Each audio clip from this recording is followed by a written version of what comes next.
Do you know about bikes? And as bikes go, this is a good one, yeah? Yeah. A lot of money it costs you doing it up and out. Did you just buy it like that one time, or have you made the... I bought it off a good friend of mine. Oh, really? So you got a decent deal on it, I take it.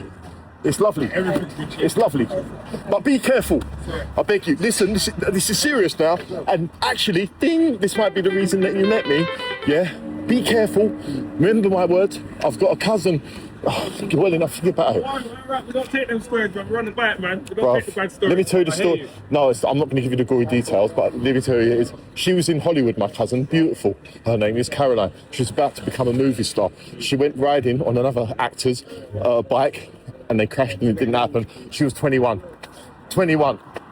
Yeah, so, and I've got a couple others as well, but I hear what you're saying, my guy.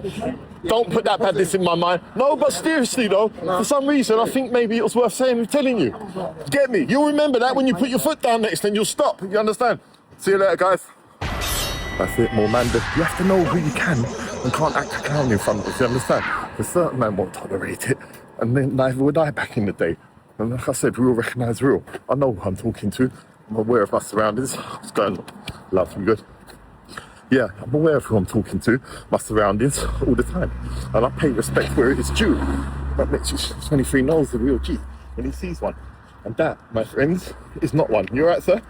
That's a man you can just disregard, basically. So you didn't... And it was tested and I was right. Yeah? I said, hello, sir. Tried to be nice. Nothing. Carried on walking. Pussy old king. You never see a real man who won't blank you. You might come back with what? And it might be the wrong call to say anything to that guy, catch him in the bad mood. But they'll say something all the time because they're not scared. Yeah? And that bike was hard. You'll all see that. I ain't never seen no snakes doing printed fucking R1 of you. But yeah, I completely understood what my guy was saying and agreed. But yeah, that story was true, people. My cousin was beautiful. She lived in America. Half my Uncle John, who was the right, wrong, and I'll be honest. He got kicked out of America for robbing banks, believe it or not. He was right hard, John. Everyone was scared of him. No, wasn't a nice guy though. The normal fuck story, he got kicked out of a few countries, debt collector. General hardman.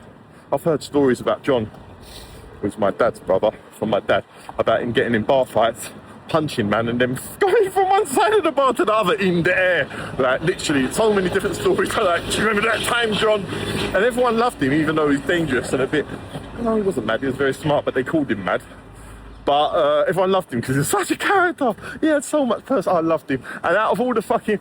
My mum says, you're mad, oh, you love Uncle John. He's the only one out of all my uncles and cousins who regularly put money in my hand every time without fail that he saw me. And I remember them things. And not stupid money. You know when you're 12 and that, and like Granny gives you a fiver or whatever, you're like, thanks. Man used to put fucking nifties in my hand. I was like, what? You know what I mean? Then I later found out he was on teams like importing large amounts of cocaine, class A, in candles. And see, again, my heart's swelling up. He died in prison, bless him. The moral of the story is quite not paid because as much as he was a bad man and everyone loved him, he lived such a colourful life and he was a character. He spent the last 3 or 4 years of his life in some horrible, god-awful little prison cell in Malta. And I visited him there a few times.